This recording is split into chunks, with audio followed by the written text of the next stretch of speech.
Telangana CM ये कह रहे हैं कि अगर राहुल गांधी प्रधानमंत्री होते तो पीओके का स्थिति बदल देता थी, वो मिला लिया जाता भारत में। देखिए, राहुल गांधी इस देश के कभी प्रधानमंत्री नहीं हो सकते, कभी नहीं हो सकते, क्योंकि हर आदमी का एक विजन होता है कि हमारा रास्ता क्या है। आज तक राहुल गांधी का रास्ता क्लियर ही नहीं है। वो कठपुतली हो गए हैं, टुकड़े टुकड़े गैंग की, जो पुराने कम्युनिस्ट की विचारधारा थी उसकी, और वो वही भाषा बोलते हैं जो पाकिस्तान की अच्छी लगे। और राहुल गांधी इस देश के प्रधानमंत्री नहीं हो सकते हैं। वैसे राहुल गांधी प्रधानमंत्री हो भी जाए, मान लीजिए, तो देश का बंटवारा तो अब संभव नहीं है, देश का बंटवारा तो अब संभव नहीं है, लेकिन अगर इनके हाथ में आ जाए तो बेच देंगे ये देश। पीओके मिला नहीं पाएंगे फिर ये। हाँ, सुरजेवाला कह रहे हैं कि वो तो रेड्डी कह रहे हैं कि हाँ पीओके जो है वो भारत का हिस्सा होता अगर वो प्रधानमंत्री होते राहुल गांधी। दिया किसने? कांग्रेस। दिया किसने? कांग्रेस ने। तुष्टीकरण की राजनीति की शुरुआत किसने की? कांग्रेस ने। देश का बंटवारा किसके रेजिम में हुआ है? कांग्रेस ने। तो उस कांग्रेस से आप उम्मीद करते हैं पीओके लेगा? पीओके भारतीय जनता पार्टी लेगी। अब आप देखते जाइए, पीओके के टुकड़े होने वाले हैं। नेताजी कल जो है तुर्की में जनरल आसिफ मुनीर और शहबाज शरीफ एक साथ बैठे हैं। पहली बार ऐसा हुआ है कि जब सेना अध्यक्ष और राष्ट्राध्यक्ष एक साथ, जिस तरह से तुर्की और तमाम मुस्लिम राष्ट्र इकट्ठा हो रहे हैं, भारत को किस प्रकार से आप देखते हैं? भारत के लिए खतरा तो नहीं देता? देखिए, तमाम मुस्लिम राष्ट्र साथ भी हैं, और आपको पता है कि मुस्लिम राष्ट्र जो है ज्यादा से ज्यादा भारत के पक्ष में है। तुर्की की हमने बहुत मदद की है, फिर भी खंजर भोग रहा है। तो हमने भी जिनकी मदद की थी उन्होंने हमारे पीठ में खंजर भोग दिया, तो इसके लिए हम क्या करें?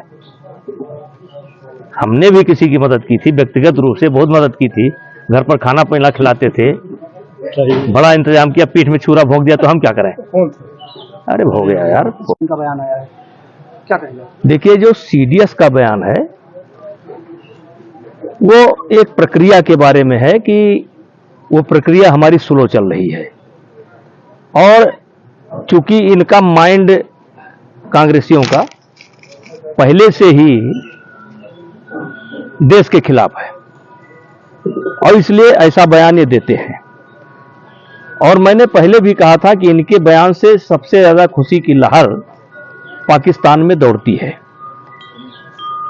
जांच तो इस बात की भी होनी चाहिए कि कांग्रेस ने हिंदुस्तान का बंटवारा क्यों किया?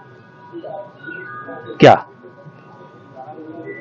इस मुसलमानों को इस देश से एक तरीके से निकाला गया और एक अलग देश बनाया गया, और जो समस्या दिखा करके इन्होंने ये काम किया था उस समस्या का समाधान नहीं हुआ, खून खराबा भी हुआ। तो उस समय इनके पास ऊपर क्या दबाव था कि इस देश के टुकड़े इन्होंने कर दिया। अब जांच तो ये भी होनी चाहिए कि नेहरू जी ने सेना क्यों वापस बुला ली। जांच तो ये भी होनी चाहिए 71 में कौन सी परिस्थिति थी कि 92,000 सैनिक बंदी बनाने के बाद इन्होंने छोड़ दिया। जांच तो ये भी होनी चाहिए कि जब बॉम्बे में अटैक होता है तो आपने क्या कार्रवाई की।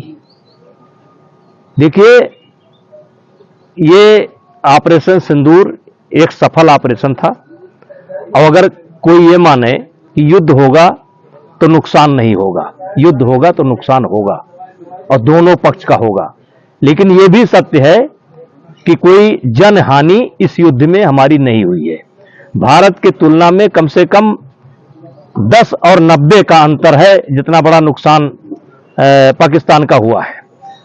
और अजहर मसूद के बंकर में घुस करके हमारी सेना ने ऑपरेशन किया, और मसूद रो पड़ा, और पूरे दुनिया में कह सकते हैं या पूरे पाकिस्तान में हाहाकार मच गया।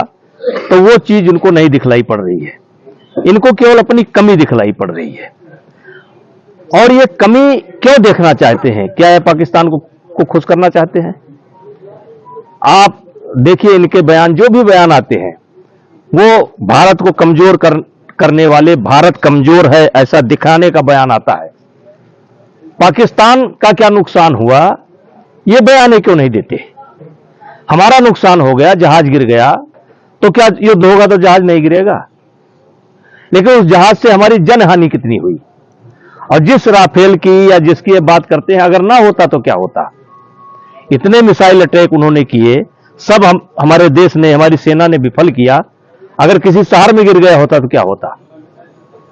तो मैं उनके बयान की निंदा करता हूं, और ये बहुत गैर जिम्मेदाराना बयान है।